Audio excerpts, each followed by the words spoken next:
Two guys in their early 50s with one dream, to achieve middle-aged sporting glory. This is the Missing Links Golf Show.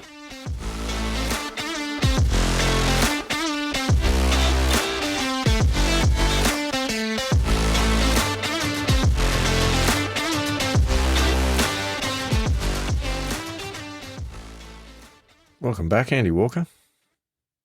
Thank you, Ms. Tinks. It's good to be back. It is. That was a simplified intro, wasn't it?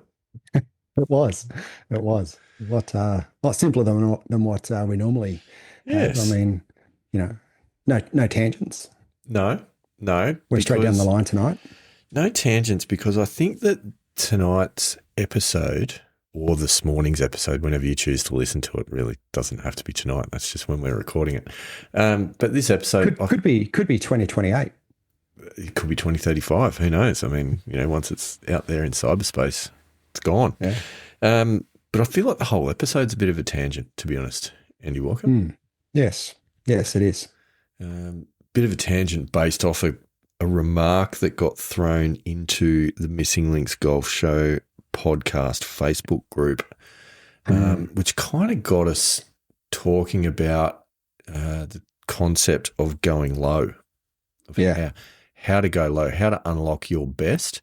I guess it's probably worth paraphrasing, or clarifying is probably a better phrase.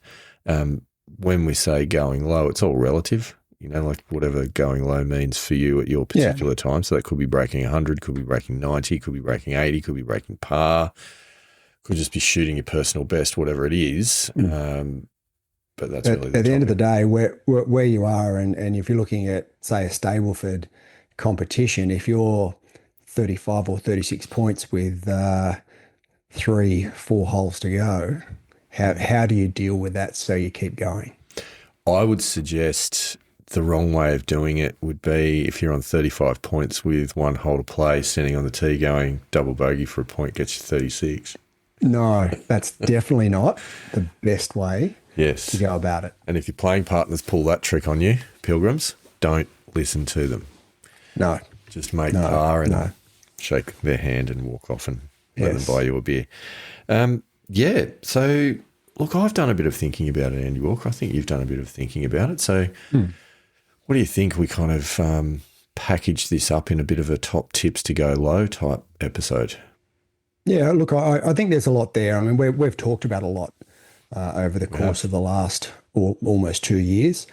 We've had various guests on the show that have talked about the concept of staying in the game or staying present, or however you wish to phrase it. So there's a lot of information that we've come across, and through our own experience, I guess, not just on the golf course, your cricket experience, and I guess, life experience as well in pursuing other goals and outcomes, whether it be professional or personal. There's, these things are, while we're talking about golf today, it's applicable to life, not just on the golf course. It's very deep, Andy Walker. It is. But it's also true, albeit going low was never necessarily my objective on the cricket field. Sometimes pulled it off, though, in fairness. That is true.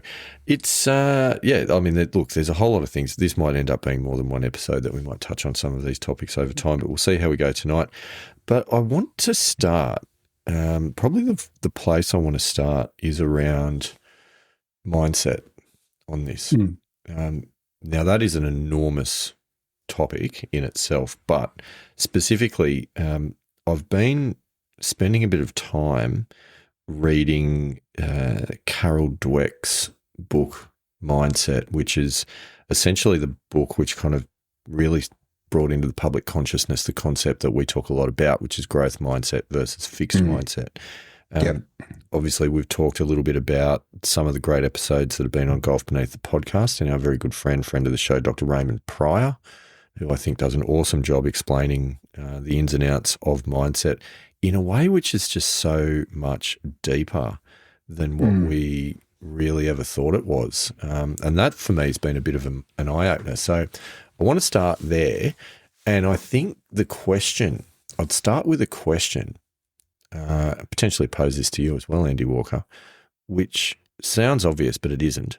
And it is, why do you want to, in inverted commas, go low in the first place?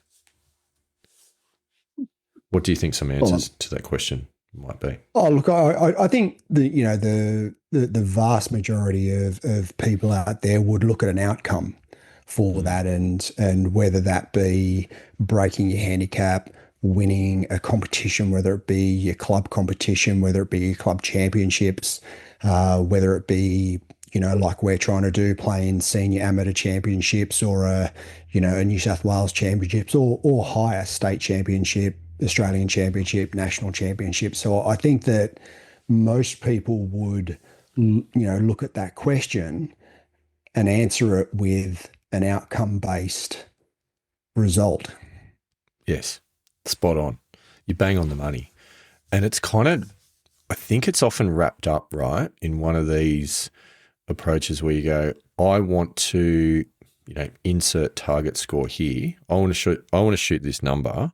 So then I can see myself as the guy who broke 80, or the guy who broke 90, or whatever it is, the guy who broke par.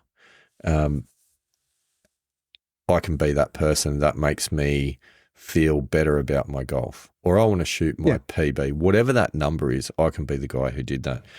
Now, and there could be anything. It could be any number number of reasons. It could be any that. number. And any number of reasons as well. I mean, you're talking about, having some pride and maybe some status among mates, or around the club, or any number of reasons as to why you want to achieve that. Just personal growth and personal satisfaction of shooting that number. I mean, I get an incredible amount of satisfaction of going out there and shooting a good score. However, in order to go low, I don't think that should be a focus. Yeah, so it's such a tough game, right? Because it drags you into outcome thinking. And if you go back over a lot of the episodes in this show, and I know I have, definitely been guilty of doing this. And it might not even be, I want to shoot this number to break 90, break par, break 80, whatever. It might be, I want to shoot this number because a particular score is actually going to impact my handicap in a way that gets me into single digits, for example. Yeah. Yep. Or in recent times, gets me out of single digits, or keeps me there. So there's a lot of things, and the reason for that, and lived experience on this, is because I want to be that guy that is a single digit handicap, and not up into the tweens and the teens. And the reason that I frame it like that is because what it's doing is it's tying your identity and your self-perception to your outcome. It's even more than just having an outcome-based goal. It's actually where it starts to bind your identity to the outcome. And that's where it triggers the fight or flight reflex much more strongly, because you're actually then something about you, not just your score, but something about you and your perception of yourself is then tied to that outcome, which makes that so much more important to you on the golf course. So let's just say I want to shoot a particular score because it's my personal best, and then that moves my thinking of myself and my friends' thinking of myself into a different realm. Okay, like that's kind of the gist of it. That's doing all of these negative things around outcome thinking and tying identity to outcomes, versus another thought process, which is I want to become a better player. I want to learn, I want to develop and become a better player, and ultimately become that player that's shooting those scores, on a regular basis. But so rather than me using nouns, I'm using verbs. So like, rather than it makes me this person, it's like I want to be developing, and I want to be learning, and I want to be improving. And therefore, instead of that score being a destination, it is a step on a longer path. All right. So unpack that. What does that do to your mindset, and what does that do to your, sort of mental state when you're getting in the closing 5 or 6 holes? Well, when you're tied to the outcome, you're getting really protective. and steery and, all of those elements, protective over something, as we talked last episode, that you don't actually have. Yeah, you don't have at this point in time, exactly. But you do get protective. Rather than viewing it as that development and learning process actually frees you to say, well, actually, if I get the score, that's great. Obviously, I want to.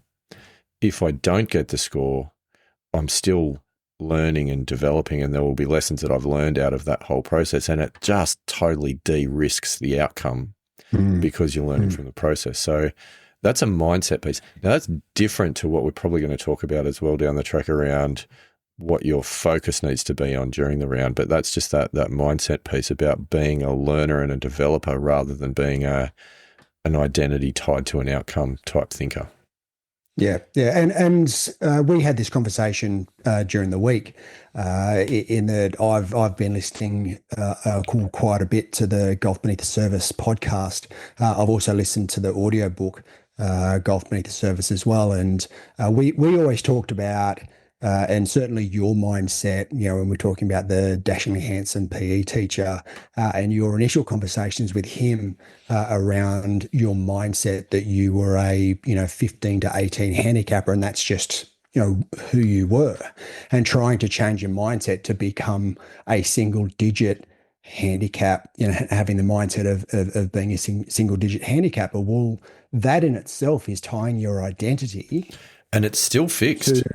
To a certain outcome, which is a fixed mindset, and we were talking about this, and when we're talking about the shift of being a 15 to 18 handicapper to being a single digit handicapper, as being that's part of a growth mindset, whereas actually not. That's still a fixed mindset because you're tying the outcome, you're tying the result to your identity. A better mindset and a growth mindset is that I'm a golfer and my current skill set allows me to play on a single digit handicap. Yeah. And I also am still developing and still learning and improving, which is where I'm now shifting it to. But here's the other flip side of it, all right, which is a bit weird. So on this one, I replaced a fixed mindset with a better version of a fixed mindset, let's say, which was a stretch fixed mindset. Might be one way of describing it. But interestingly, it was really powerful because there is a lot of power in a fixed mindset, both good and bad. In the bad sense, if you fix it around where you're at the moment and you think that that's all that it's ever going to be, well, you'll be right, and that is all that it's ever going to be. But that process actually showed that changing it to what you might term a stretch fixed mindset or an improved at a better level than where you are at the moment. That actually was quite powerful in my development. The problem is that's short term, and then that needs to change again. Correct. And I think at the moment, and it comes back as well to some other conversations that we've had where I've been asking the question, like, where's my ceiling? Like we've had a few episodes talking about the glass ceiling. Yeah, I need to get rid of that thinking completely. Yeah, yeah. Of course, who's to say with enough time? I mean, obviously you've got time constraints around how much time you can put in the game, but that doesn't necessarily mean you have a ceiling. That's right. And we're not saying here that you could get to a point where you're playing on the PGA Tour. I mean, that's probably that stretch goal is probably a little bit too far away, but certainly there's, and I've said this all along, that I can't see any barriers to you becoming scratch or better.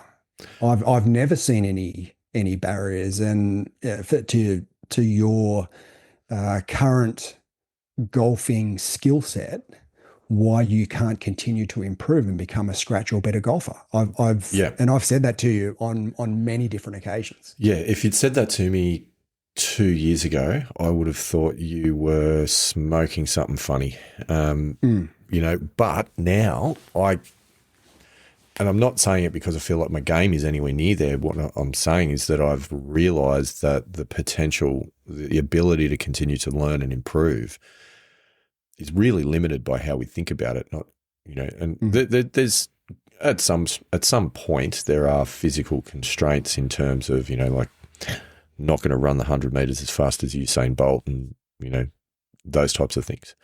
Not going to swim like Michael Phelps. They're physically gifted in a way that most people are not. But the reality is, for a lot of people, you probably can achieve what 98% of other people can achieve. Yeah. And I know in golf, anyone that's probably at the level of golf that, sort of we're running around at, you can play a tour level shot at any point in time. That's one of the great things about golf, right? You can play a tour level hole at any point in time. And the great thing about golf, and this is where golf, over a short distance, say a hole, is a great leveler, because a 15, 18 handicap can have a birdie. And if they're playing against a tour level player or even one of the greatest, like Tiger or Jack Nicklaus in his prime, if Jack had a par and a 15 to 18 handicapper had a birdie, they've actually beaten the best of the best on one particular hole. Yeah, which you're never going to do in one particular even 50 or 60 metre sprinting race against one of the greatest ever sprinters. Is that, and so therefore it is different. But we are already on a tangent. We are on a massive tangent. Yeah. The point though is that looking at why you want to go low, I do think that's important, because it unlocks a secret about your mindset and the impact that your mindset is having on your round of golf. And if you can switch that thought process, that in itself is very powerful, because it's going to remove the fight or flight responses internally when you're under pressure in the closing holes. And when you're starting to defend that which you do not actually possess, which is a good round because you haven't finished it yet. Yeah, absolutely. And look, we spoke a little bit or a lot a couple of episodes ago about Scotty Scheffler's mindset.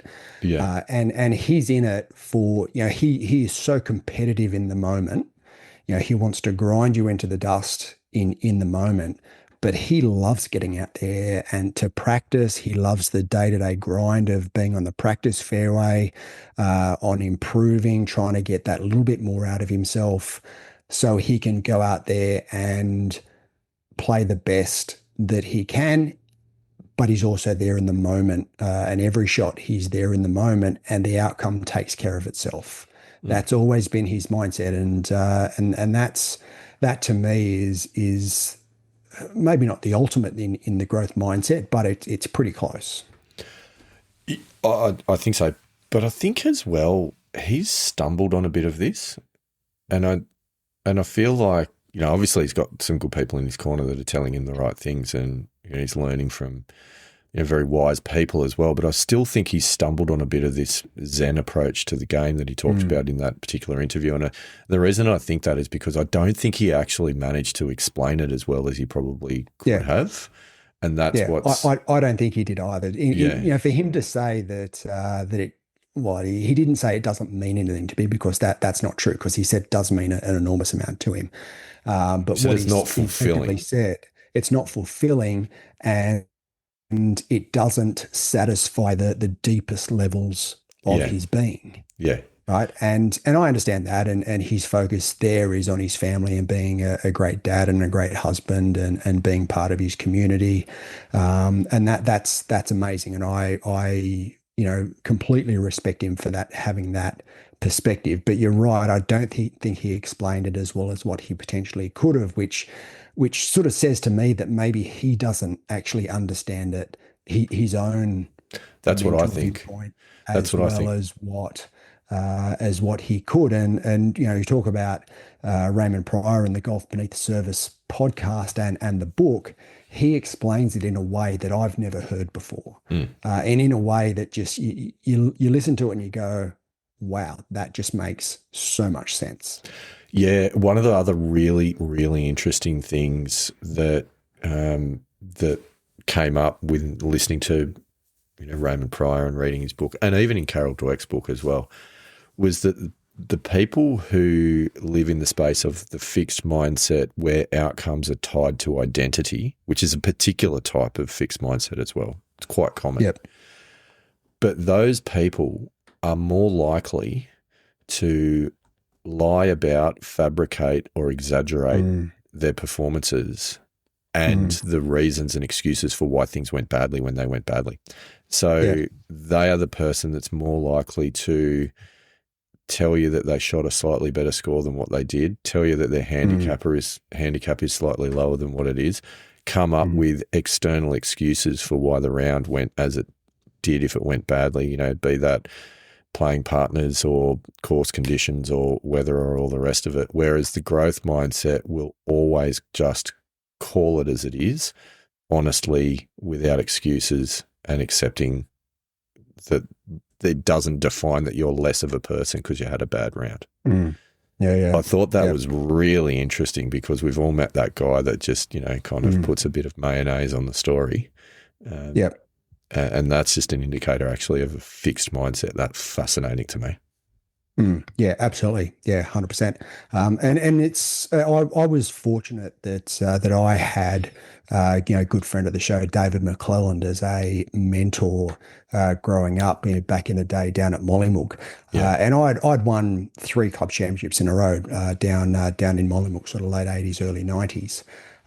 And when the fourth year, I actually didn't play in the club championships and defended. I went to Sydney to start playing in the New South Wales Barden events and just to jump into a bigger talent pool.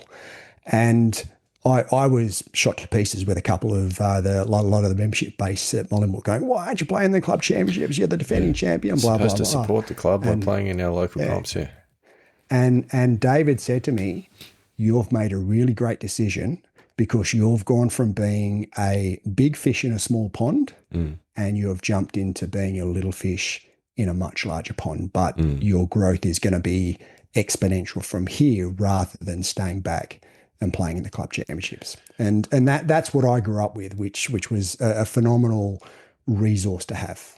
It's another really good point because yet another indicator of the fixed mindset approach is to continually compete within your comfort zone where you know you can do well, Correct. or to compete well and truly outside your ability level where there was no chance you were going to succeed anyway. So you've got all these inbuilt excuses because it was always going to be Yeah. too difficult. So it doesn't diminish you. And it's very rare to see that fixed mindset person in that, development stretch space where it won't be easy. You may well fail, but that's also where you'll grow. So Yeah. that's another really Yeah. good example. Yeah.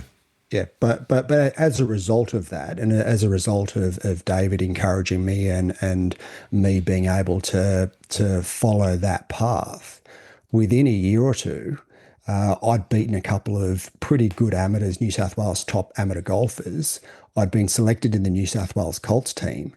representing New South Wales. So, that to me just, exemplifies that growth mindset that you need to have if you want to keep pushing through those barriers and moving up to the next level. But you also need to not be scared to fail or so-called fail. It's not really failing. I don't see it as failing, but But it is when your self-identity is tied to the outcome. correct. Yeah. Okay. So that's mindset 23 minutes in. But it's Excellent. really important. So that I think the checklist on that is have a look at the way you're approaching it. If you want to go low, you want to be you want to be growth mindset, not fixed mindset. What that means is ask yourself why you want to go low. Is it a stepping stone in a longer learning and development process? And therefore, it actually doesn't matter as much as you think it does. Or do you want to go low because you want to be the guy that broke 80, or you want to be the guy that broke the par, or you want to be the guy that shot whatever the number was? And then also ask yourself when it doesn't work out, do you make excuses? Do you Mm, blame other people? Do you look externally, or do you accept the result and learn from the experience? There's some yeah, really good checklists I think to take away from that discussion. yeah, for sure, for sure. Yep. Awesome. Wow. Top tip But that's a number good one. start. Yeah. Where do you want to go from there, Andy Walker? Well, look, I think from there, if once we get into the round and say we're through 13, 14, 15 holes, Mm. we're shooting a good score, We know that there is the potential there to have a great outcome in the back of our mind. What are we focused on? What are the techniques that we want to be using to stay in the growth mindset, to stay in the present moment, to be able to maintain the round, to maintain that level of play that we've managed to play over the last 13, 14 holes? Well, I think the answer is obvious, Andy Walker. I mean, if you've spent 13 or 14 or 15 holes focusing on the shot-by-shot process, and you've got yourself into a good position, then I think at that point, obviously, you should switch to worrying about the outcome and start to think about what the score might be at the end of the 18 holes. I mean, obviously. Yeah, protecting the score. Yeah, no. And no, and we very early in our pilgrimage, we had a conversation. We had a guest on, Neil Smith. He was awesome. Yeah, mental golf coach to PGA Tour players. Was actually a really good player. Australian guy, came from down on the south coast, Bega, I think it was. Played on the Australian tour for a little while. Played in the US for a little while, and he's now a mental coach. And I think it was episode 12. I looked back and saw episode 12, and what he talks about is that if you're staying present and being in a process focused mindset for 15 or 16 holes and it's working for you, why would then you want to change your whole mindset and become an outcome or results focused when you're going down the stretch? I mean, is that going to work? Well, obviously not. It's crazy. But we do it. We do. And I think that's the question, is how can you avoid it? How do you stop yourself getting drawn into all of the scenarios of what might happen? You know, like imagining yourself walking into the clubhouse after the round, you know, fist pumping, winning the competition and getting the chance to have a chat on the microphone and thank your playing partners, and, you know, getting the $100 voucher to the pro shop at the end of the round, and, you know, all of those delusions of grandeur. I mean, enormous glory in a weekly club comp as well, let's be honest. But we all do it. You know, we're all guilty of it. And it's very hard to avoid. Yep. I agree. So certainly for me, I think the number one thing that you need to learn in order to go low is to be able to sit with that discomfort, that uncomfortable feeling, those nerves, and still be able to stay in the present moment, be able to not time travel, and be able to focus on your process and be able to execute based on your game plan. So, you know, and this has sort of come from Raymond Pryor and Golf Beneath the Surface is, you know, you hear the expression, you know, especially on TV, that you need to get comfortable being uncomfortable. Well, what they talk about, you know, that there's no such thing. There's no comfort in being uncomfortable. And the guys that do the best are the ones that learn to get uncomfortable the quickest and stay there the longest. So when you're uncomfortable, that's when you're growing. That's when you're outside of your not current skill set, but you're in that growth phase and you're learning. And in order to sit there and be uncomfortable, that's the key to being able to stay in that growth mindset and be able to perform at a greater level. So just to put a lens on this, right? Because what you're saying is right, but I can imagine listening to it, you go, I still don't quite know what that means and how that translates. So try this on, see what you think. So the discomfort element, a lot of it stems from lack of certainty over the outcome. Okay. And this is really what creates nerves and in extreme cases anxiety but let's say nerves, because predominantly that's where you're at. Anxiety is where you're starting to have physiological responses, but nerves, it's around there is an activity that you care about the outcome, and this is the situation we're in. We care about the score we're going to post at the end of it, but you have a degree of uncertainty about the outcome, and that's the discomfort.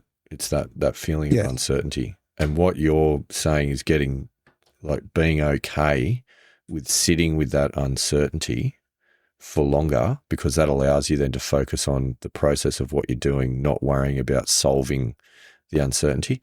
Because what happens when your brain's naturally trying to solve that uncertainty piece and create certainty, that's when you start doing things like rushing and making poor decisions and reacting to the outcome thinking, because your brain's trying to make the outcome certain for you, which is the fight or flight reflex. So rather than allowing that to happen, it's actually sitting in that discomfort of going, I care about the outcome's uncertain, so I need to just not deal with that for a little while, focus on the process.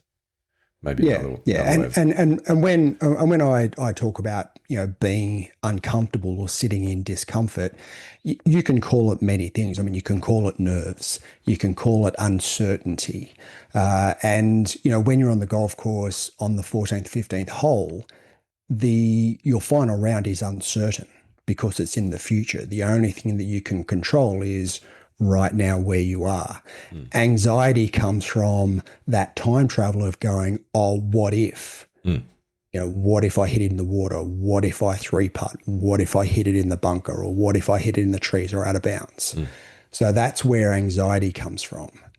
So it's not time traveling and it's not allowing yourself to become anxious, because sometimes that's where your mind goes, but it's whether you're using breathing techniques, some breath work or other techniques to be able to bring yourself back into the present moment so that you can stay in uncertainty, stay in those nerves, stay in the discomfort, and still be able to play freely and execute in a way that's going to be able to allow you to play your best golf.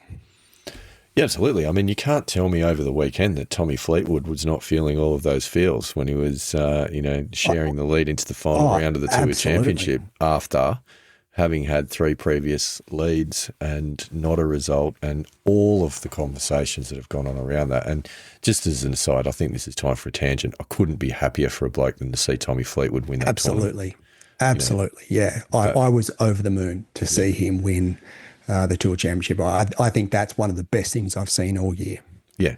And he's obviously sat in a hell of a lot of discomfort for that entire round of golf. Yeah. But learn the lessons over the previous ones where, in fairness, at times I think he's lost golf tournaments because just someone else has beaten him, when Justin Rose came over the top with 6 birdies out of 8 holes to close it out and beat him. Fair play. And I think that's also another thing.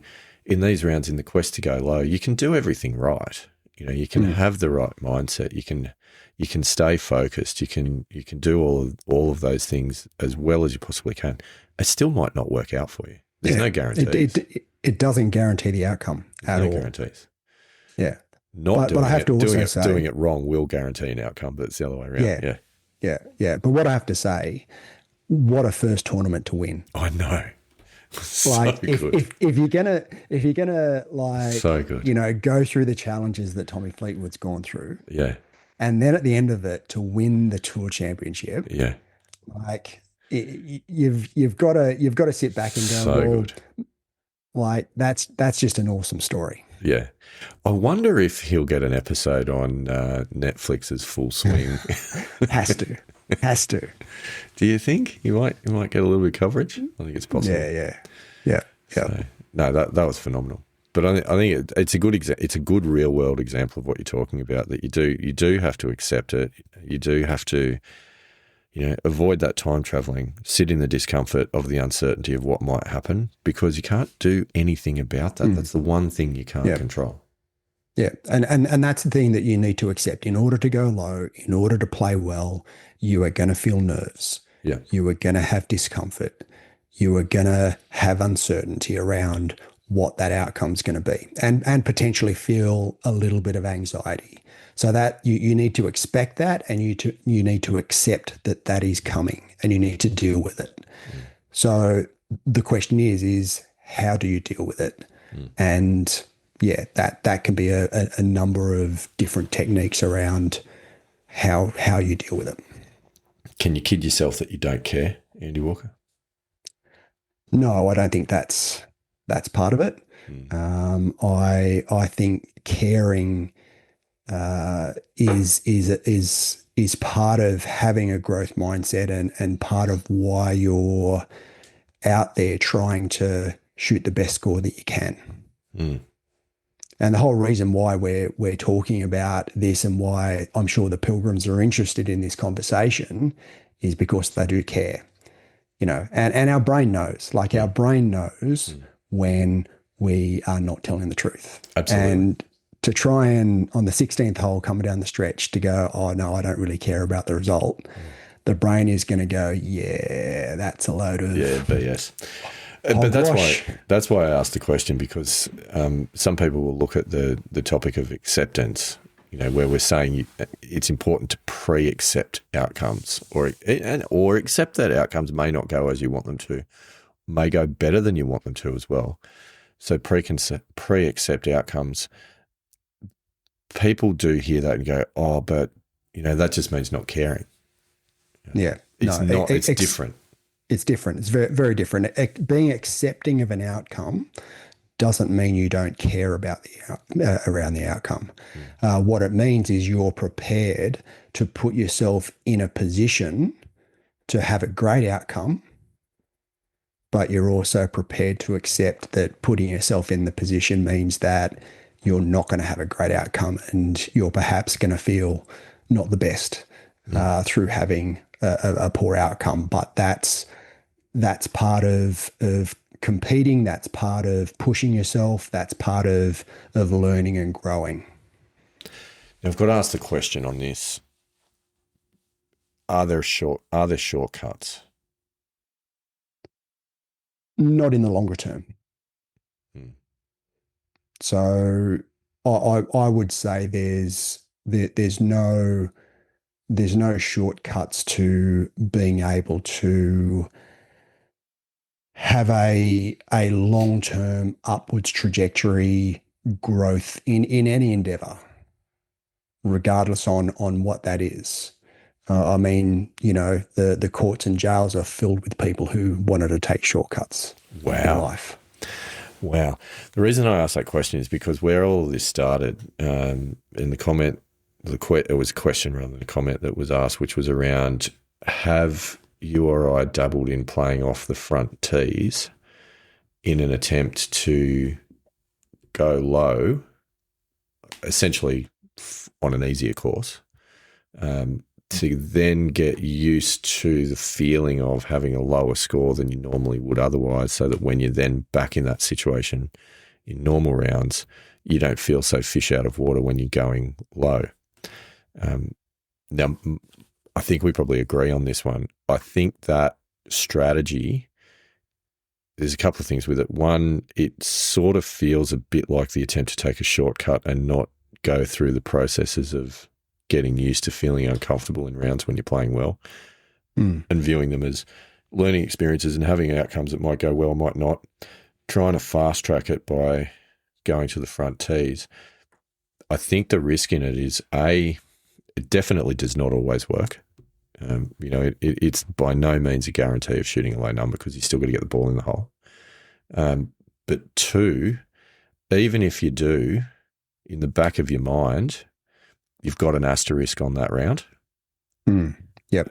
And when you're back in the situation where you are, say 2 under with a couple to play, you're not going to go, oh no, it's cool because last week I shot 2 under. Your brain's going to say, yeah, cool, last week I shot 2 under off the front. Yeah. And this one really counts. Yeah. So I just don't think you can shortcut the process of getting through the hard work of doing, the mental hard yards of dealing with feeling uncomfortable when a good round's on the horizon. Yeah, and I understand the concept behind it. Mm. As you said, I don't necessarily agree with it. What I do like the concept of, though, is when you're going out to have a practice round, say you go out and play 9 holes, play 3 holes off the front, 3 holes off the middle tees, and 3 holes off the back tees, and swap them around. Because if you're at your home club and you're just playing the same holes every time and you're playing from the same tees to the same positions to the same Yeah. areas of the Yeah. green, right? You get into a routine where you don't, it's just same. You're not learning anything. You're not growing. Mm. To change it up and change the conditions in which you play, then I see benefit in that. But that doesn't mean you're playing everything off the front. You're Yeah. switching up where you're playing from, so you're playing a slightly different hole. What you're talking about doing, though, I think, is more around randomized practice techniques so that you're playing different Yes, shots than you normally would, not so much correct. about trying to shoot a score. Yeah. I do want to put a caveat, though, on what I've said beforehand, because I think some people are going to listen to that and go, you don't always need to play off the back tees, and the only scores that count aren't always off the back tees. I agree with Oh, that. no. Play, Yeah, play, 100%. play the You tee don't. boxes. Play the tee boxes appropriate for your skill set and the distances you hit, and do all those things. Not everyone needs to play off the blue tees, but where you are, and I guess this is where course ratings, slope indexes, and these types of things actually become really important, because whatever you shoot off that front tee box is going to get adjusted, from a handicapping perspective through course ratings and slope indexes. So that takes care of itself. So I'm not suggesting you always have to play off the back. What I am saying, though, is playing off the front for the purposes of shooting a number might actually be counterproductive. It could work, but I just don't know that even if you do shoot that really low number, if that in the back of your mind, in your heart of hearts, in the truth of battle, is going to actually do the job to get you through that mental hurdle or not. Maybe it will, maybe it And won't. look, I don't mind if you're playing off the front tees and we talked about the randomizing practice, to just play a different version of the golf course, just to throw in something a bit different. I don't mind that concept, but to use it specifically to try and shoot a low number, I'm not convinced that that's going to work. Yeah. But if you want to try it out, give it a go, by all means. I just don't know that it's the silver bullet. Like if it was that simple, people would do it all the time. Yeah. Yeah. What's about, so I do want to come back to when you say, all right, you're in the last few holes, this is where the rubber hits the tarmac, things are getting real. The instinct is to time travel and think of outcomes, but we need to pull ourselves back. So I think we need some concrete strategies to do it.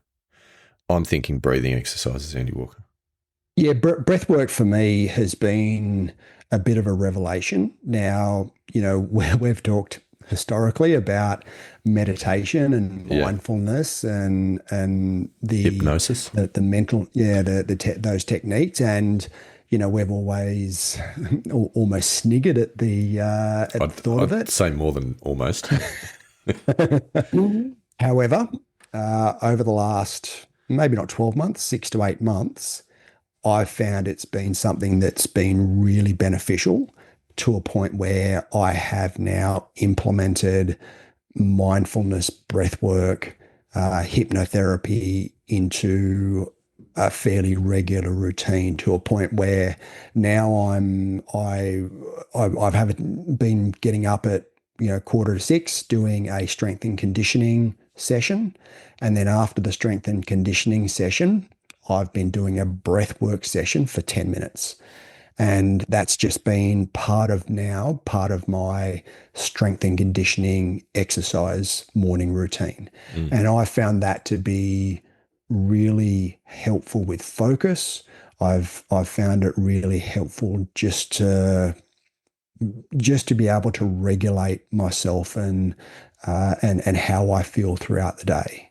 So unfortunately, I haven't played a lot of golf over the last 6 months. However, Really? None of us had noticed. yeah. It's not far away. I'm hoping it's not far away. But my plan is to start bringing that, because I found it so useful as part of my day-to-day routine, bringing that into my golf, I think is going to be really beneficial. I, I think it is. I mean, like, you're right. And I think it'd be funny to go back and actually cut a couple of snippets out some of the early episodes of when we were talking about some of this stuff early on, probably even as early as episode 2 or 3. But I've got to say, I think self-indulgent was one of the terms that we used for it, wasn't it? yeah, it was. And I think that's probably more around the meditation space, around carving out time to go and sit in a quiet room and go, which I think might have been your description of it. But honestly, I've, during the course of this pilgrimage, learned so much about what we're talking about here around the need to be able to focus on the task at hand when playing the shot. It sounds so obvious, but it's actually, there's a bit more to it than just saying focus on what you're doing at the moment, because you do have to develop the ability to calm the mind, because the subconscious is going to poke its nose up at the most inopportune time, which is usually halfway through your backswing. If you're not actually really clear and committed to what you're doing and have the ability to have moved on from those feelings of outcome and identity, which can work in both ways. Like, it's one of the times when the breath work I found super useful is in moments when I'm getting a bit excited when things are going well, maybe not even at the end of a round, but even early on in a round, and get a bit carried away with, feeling like I'm Superman. And those breathing exercises, just a box breathing exercise, just brings you straight back to the present and gets, I love that saying of get your head where your feet are, which is the being on time concept that Raymond Pryor talks about. But just the ability to do that, and breath work is so useful for that, because you experience the feeling of breathing, and that's what actually the sensory aspect of that is what can bring you mentally back to where you need to be, rather than drifting off into the future. And you don't actually have to have a breathing technique as such. With certainly mindfulness breath work, it's just breathing normally as you normally would, but just bringing your focus back onto your body, just subconsciously breathing, and what that feels like, whether you're breathing through your nose, feeling that sensation of, oxygen coming up through your nasal cavity. So it's just bringing your focus back to your breathing, so that you are, as you said, your head is where your feet's at. Yeah. I mean, I like doing the, in for 4, hold for 4, out for 4, hold for 4. Yeah.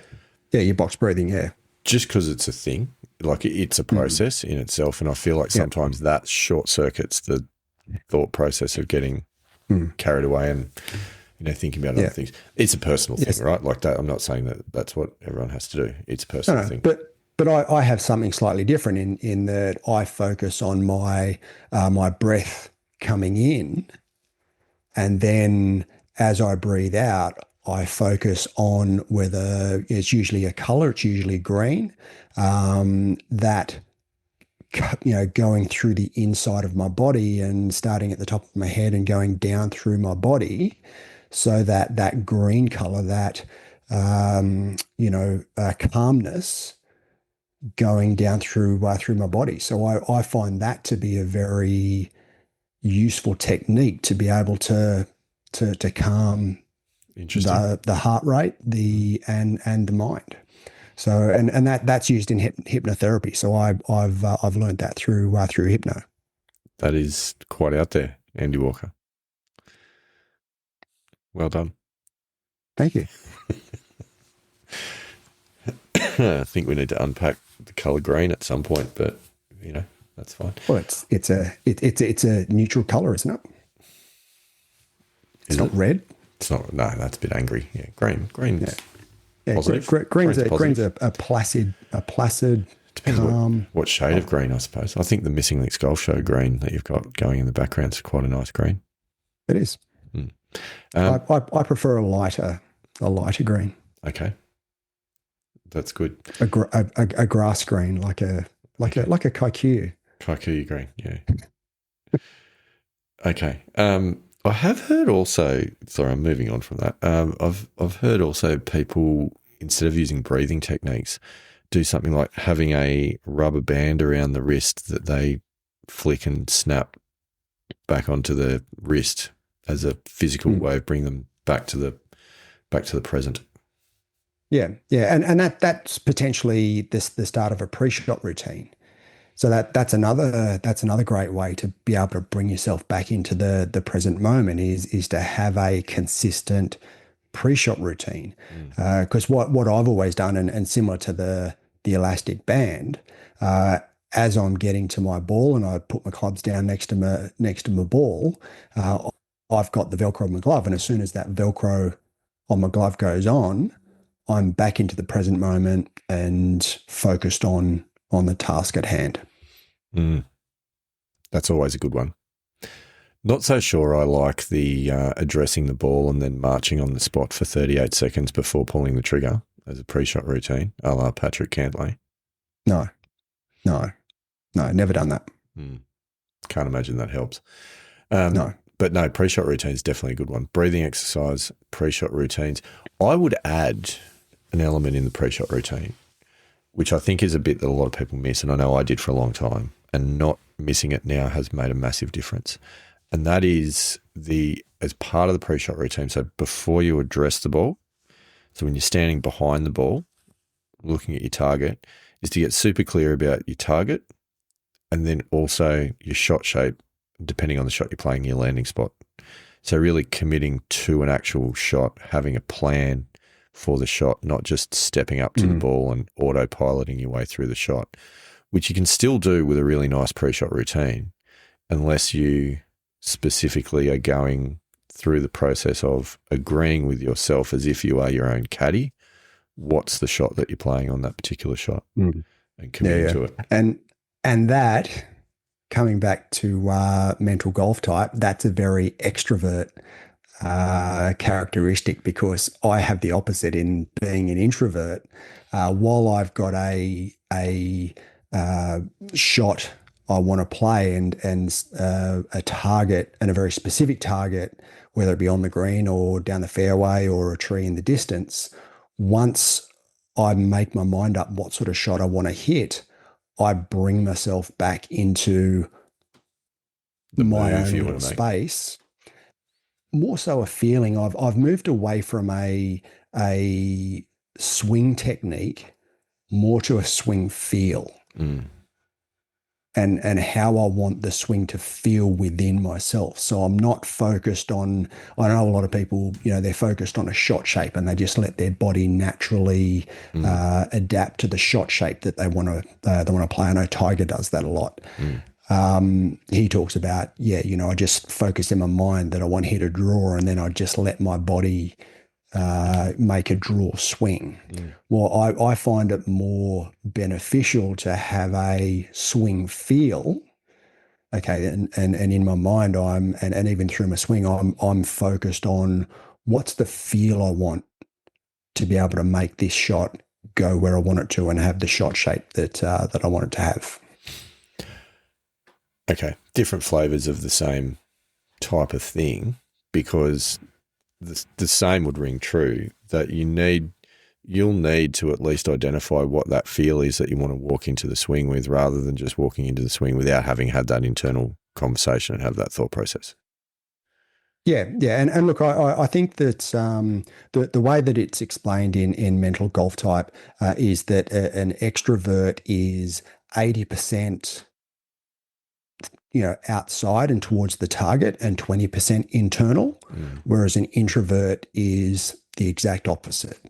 Is it's 20% in front of you and to the target, and 80% internal. And I definitely feel as though that's the case with me. 80% of what I do and what I focus on is internally driven, rather than focusing on an external shot shape or landing point or area I want the ball to finish. Interesting. I'm very much the other way around, which is unsurprising given our mental golf types. Yeah. Yeah. And look, You mentioned Neil Smith before as well. He did talk about that. I can't remember his exact phraseology, but he was talking, about someone being an out to in or an in to out Yes. mentality. Yeah, he put it a different way, Same thing. a slightly different terminology to what mental golf type puts it. But it was, they're two sides of the same coin. Yeah. Yeah, which is very interesting. But I do think it's important. It's absolutely important because it re-centers you back in what you're doing right now, focusing on the particular shot that you're playing, which is the only shot that you can play. And it then enables you to execute that rather than thinking about everything that might happen as a result beyond that. And that, that's not just the outcome of the round, it's the outcome of the shot as well. You're focusing on the process that you need to hit the shot, not where the shot, wherever the shot ends up, that's a byproduct. You don't have as much control over that as you think. Yep. So another point that I've got down, and one thing that we've talked about previously is, and this is Tiger's philosophy, is playing aggressively to conservative targets. Oh, absolutely. And that to me, I've learned when I first heard that perspective to play from, that changed how I approach the game. And I feel as though I've become a much better golfer as a result of taking that on board and playing in that manner. Because, if I can play towards conservative targets, and that's, playing to the fat part of the green or to, the wide part of the fairway, I'm going to be less anxious about the potential outcome of the shot. So it will be easier for me to stay in the present moment and be able to make an aggressive, confident swing, which will then also help if I'm staying in the moment and making a confident, aggressive swing. That will assist with driving the outcome that I'm after. There's a lot in what you've just said. Right. You're spot on, but there's a lot in that. And one of the things that I do want to probably highlight is that concept of conservative targets. So the strokes gained data will quite clearly tell us that most amateur golfers are too conservative with their decisions off the tee, i.e. taking shorter clubs when driver is the option. However, are far too aggressive when playing approach shots into the green, i.e. aiming at pins and short-siding themselves. I think the thing on this, and this is something that I've really been working on, and it absolutely works, is understanding what your dispersion pattern looks like with the various clubs in your bag. So, like understanding what's your average dispersion with your driver. Is it 20 metres left to right? Is it 70 metres left to right? It's probably more like 70 metres left to right, to be perfectly honest. And then going, all right, well, within that cone, when I'm standing on the tee box and there's trouble up the right, where am I going to aim the centre of that cone to give myself the highest probability that the majority of shots I'm going to play within that average dispersion pattern are all going to be in play and are not going to cost me penalty shots. And that might mean that I'm aiming at the left rough. Which is a conservative target, right? Correct. But just sort of trying to define how you come up with conservative targets. Yeah, so you're not taking a 4-iron off the tee and, that's right, and trying to hit it down the middle of the fairway, but you're also not, say it's a dogleg right and you've got, water all down the right-hand side, going around the whole sort of doglegging around the water. You're not trying to take the water on and hit a driver down the right-hand side of the fairway if you know your shot dispersion is, generally speaking, a fade or a slice. That's right.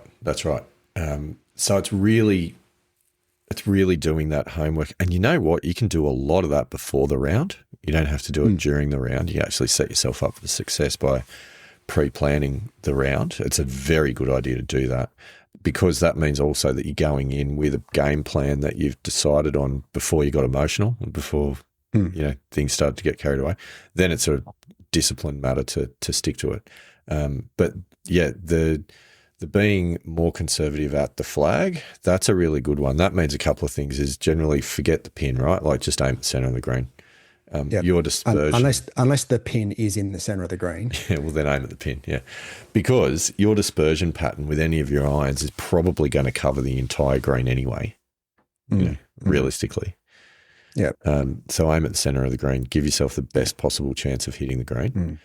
Yeah, I did hear a story, and it's an anecdotal story, and I don't know if it's true or not. But apparently there was a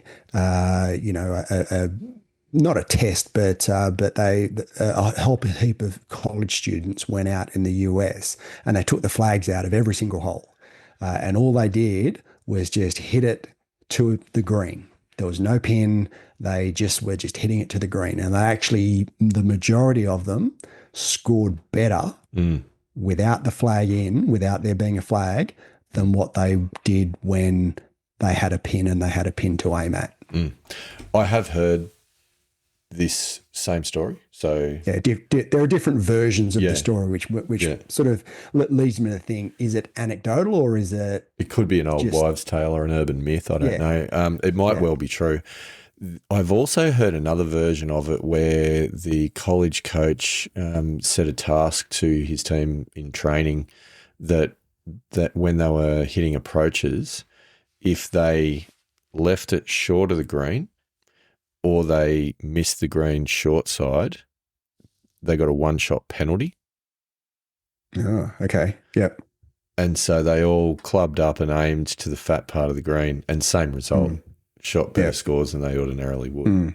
Yep. Which is kind of two of the key points of exactly what we're talking about in this with your approaches is most of your misses are short. Now, I would caveat that by saying it's not always to do with club selection. It's also quite often to do with strike quality.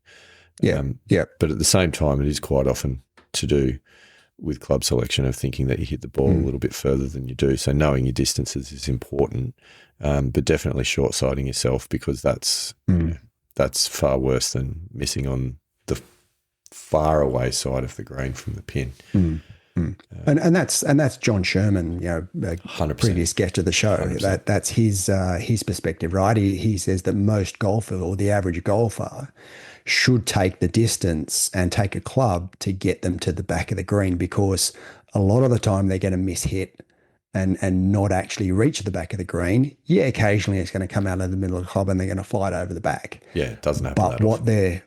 But what they're doing, they're taking the appropriate club for the average shot quality that they're going to hit, which will then end up being the majority of the time on the green.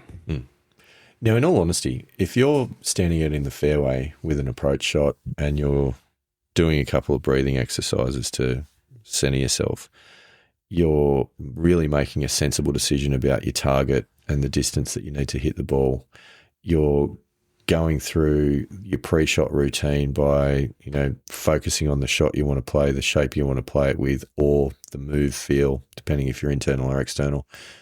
You're getting up there with focus on process. If you're doing those things, you don't have time to think about outcomes and what score you're going to be shooting at the end of the round. No, you're not. You're not. So, your brain doesn't have the space or the capacity. Not a chance. To be able to think about that many things at once. Yeah, which conversely means that if you do catch yourself thinking about outcomes and results and things like that, well, you're not doing this recipe for success. Correct. Clearly. Because it is okay to think about it between shots when you're walking up the fairway. That's fine. You can daydream your life away at that point, just so long as you bring yourself back when you get to the ball. Although I think a better technique is to maybe have a chat to your playing partners about, some news on the day or something that's different to golf, or maybe talk about smelling the roses, watching, having a look at the birds, or I think that's a good one. I think that's a good one. Whatever it is that you enjoy doing, just to take your mind away from the actual game of golf. And then you can time travel as much as you want. Yeah. within certain boundaries. Just as long as you're approaching the ball, as you're approaching your next shot, you're consciously bringing yourself back into your own consciousness and into the present. So I do want to touch on that because that's an interesting one. I think it's a double-edged sword. Depends on your personality type a little bit too. I think I see conversations on the golf course kind of on three layers. There's conversations about today's game of golf. There's conversations about golf in general, which still remains semi-relevant to what you're doing. And then there's conversations that have got absolutely nothing to do with golf about, whatever else it might be. Yeah. Which are good for distracting you in the times when you want to just break the concentration and recharge the batteries. However, I think you need to be super careful with those because they can drag your concentration right away to a point that it's impossible or very difficult to get it back where it needs to be when you get over the next shot. And I do see this on a regular basis, playing golf with good mates, having great conversations about whatever the topic might be. And then either me or one of them, whatever it might be, standing over the shot and not actually having snapped that back to what you're doing and going through that process again. So I think the risk of that happening increases as you move through those three levels of conversation away from today's game, golf in general, into general chit chat.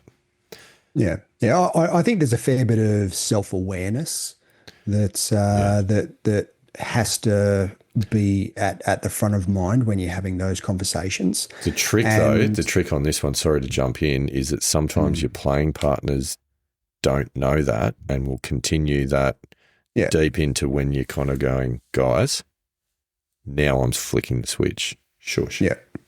Yeah. Because you can get a bit carried away. That's just something. And that's a little bit out of your control. In fact, it's completely out of your control. However, there are techniques that you can use, and you could potentially make it, okay, I'm within 50 meters of my ball. So I'm going to start parting ways with my playing partners. And if they follow you, then that's the issue right there is the issue. So I think it's just something to always be aware of because you do often hear about, have a chat about, last Saturday night or whatever, break the tension and, and I just share that because it's good and it makes sense, but there's risk as well if you can't pull it back at the right time because it can get away from you. Yeah.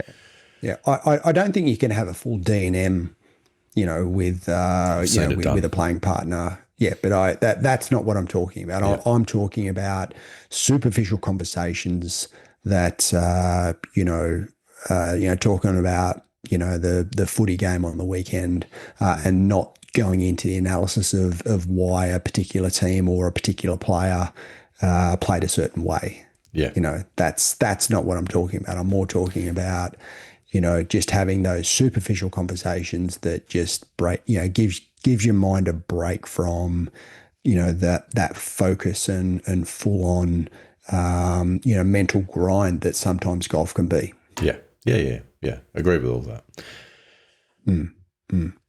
So look, the last thing that I have on my list, and I think it's something that's also really, really important to understand is that sometimes going low and getting it right at the end of the round, it just takes time. It just takes reps. It takes putting yourself in that position time and time again.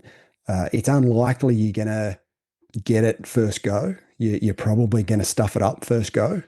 That's golf. It's a tough game to get right. Well, you can't get it right all the time, but it's a tough game to get it right even the majority of time.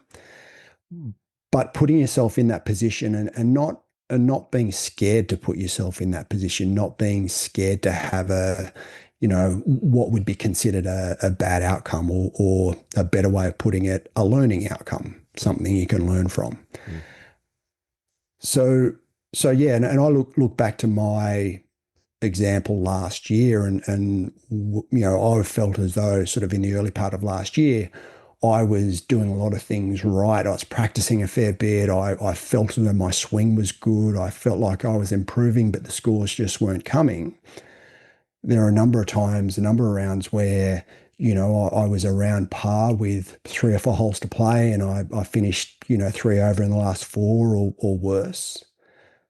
But then all of a sudden it just clicked, and there was one round where I had I think it was 1 under in the last 4 holes, and then I had 3 under in the last 4 holes, and then all of a sudden I was off and I was away, and I had quite a good stretch of golf over a period of a couple of months. But it actually took a couple of months of me failing, and I say that in inverted Yep. commas, having a learning experience to be able to then take that and finish it in a way that, from an outcome perspective, I was happy with and really stoked with. But it did take a number of learning experiences and me having to go through that process of staying in the present moment and being not comfortable with being uncomfortable, sitting in the discomfort, in the nerves, and doing all the things that we've just talked about.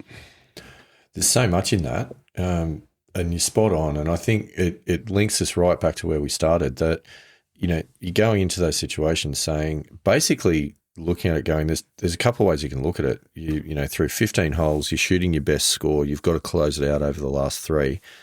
You can look at it I'm either going to succeed or fail. This really binary outcome going. I've had a great day and I'm a great golfer and I'm a great person, and I'll probably get voted in as Prime Minister next week as a result of all of this, or I will fail and I'm a failure and I'm a choker and I'm a disgrace and I deserve to be divorced and, lose my job and all the rest of it. Obviously extreme examples, but that's what it's setting up when you're really tying that identity piece to it.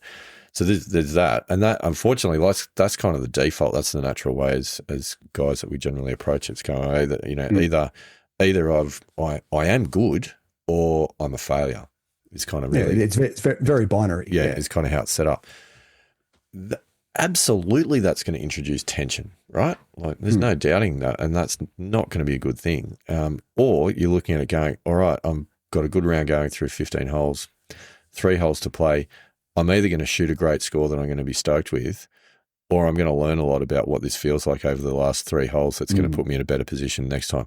Which one feels more comfortable and feels like it's going to release you and allow you to do well? It's obviously the second one, but the second one for sure. The natural way that we do things. So I think that, that's absolutely what you're driving at with that. And the other part of it, the other aspect is, what we also talked about, that there's no shortcuts. You got to do this. You've got to put yourself there time and time again. And it might take 2 times, it might take 3 times, it might take 10 times before you can close it out. You will get there, because that is the way of things. Tommy Fleetwood showed that, he will get there, and it took him a lot of goes to have a 54-hole lead to close one out. And then he did it. And not only did he do it, he did it on the biggest stage. Yeah. Yeah. And how do you think Tommy Fleetwood's feeling at the moment? How stoked would he be that he has, come through the depths of despair? And I listened to, I know it was the one that 4 or 5 weeks ago where he bogeyed, the last couple of holes to lose. It wasn't Justin Rose. I forget who it was that won, but I remember listening to Scotty. It wasn't Scotty. I'd have to go back and have a look to see which tournament it was, but I remember his interview afterwards, and he got up and he fronted the media. I remember us talking about the fact that he fronted the media, and he was gutted. Yeah. He just wanted to go and hide. Yeah. But yeah, he's gone from there and that feeling to probably now feeling he's on top of the world, and he's just won the tour championship. Yeah, yeah, and a lot of that settled, and $15 million better off. Oh, mate, thank you very much. But a lot of that satisfaction, that wouldn't be there without the hard times and without the so-called failures, again in inverted commas, Yeah. that all adds to the story, and that all adds to the satisfaction when you stick it out and when you do finally achieve that. And that, like, sure, we're not playing for $15 million paychecks. That'd be nice. But the feelings are the same. All of those feelings are exactly the same for every person that's doing the best that they can on a weekly basis. Yeah. And he's been through it, and and there are no shortcuts. Like, if you ask Tommy, there is not. And also, I think if you ask Tommy, would you have wanted it to have come more easily?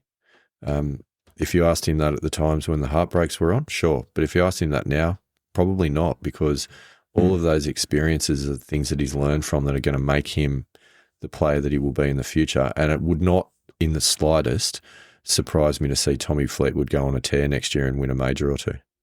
Yeah. Yeah. And that would, and I've said it now for a couple of years, I would love to see. He's probably, apart from another Aussie winning, I'd love to see Adam Scott win another major, or Jason Day, or, Minwoo Lee get up and win a major. However, putting the Aussies aside, if there's any other golfer on this planet that I would love to see win a major championship, it's Tommy Fleetwood. I think he's got the game to win a major, and now he's proven to himself that he can win on the big stage. I just would love to see that. Absolutely. Could not agree more, Andy Walker. So, wow, that's been a big episode. There's a lot of ramble in there, but there's some good stuff in there as well, I think. Look, I think there's a lot of really good information and good techniques in there. I think that there's a little bit of meat on the bone. So I think I'll have to go back and listen to it again myself. It's not often I go back and listen to some of our podcast episodes and my ramblings. So this might have to be one of them. Quality control, Andy Walker. It is important. It's like when you're running a hotel, you got to stay in your own property every now and then just to know what the service standards are like. Listen to your own podcast. It's like the chef tasting his own food, isn't it? It is. It is. The wait staff need to taste it too, so they know what to recommend. I would say this for you and for anyone else listening: when you listen to this episode, download it because that helps. Yep. Do you think I should give us a rating and review? Give us a rating and a review. Yeah. Hopefully it's a good one. If you give us a bad rating, then I'll be upset.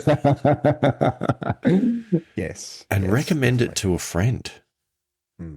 Who's your mate out there that can't close out a round? This is the episode you need to send them.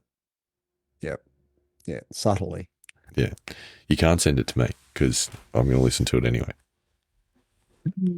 Yep. Yep. Very good. All right, Pilgrims. On that note, Andy Walker, what on earth is there left for everyone to do? Look, and this is a technique that I've used for a very, very long time. Give me strength. It's after I finish the round, I've thrown the clubs in the car, I've jumped in the car and turned the ignition on. There's only one thing I do. What's that? Rock out, Pilgrims.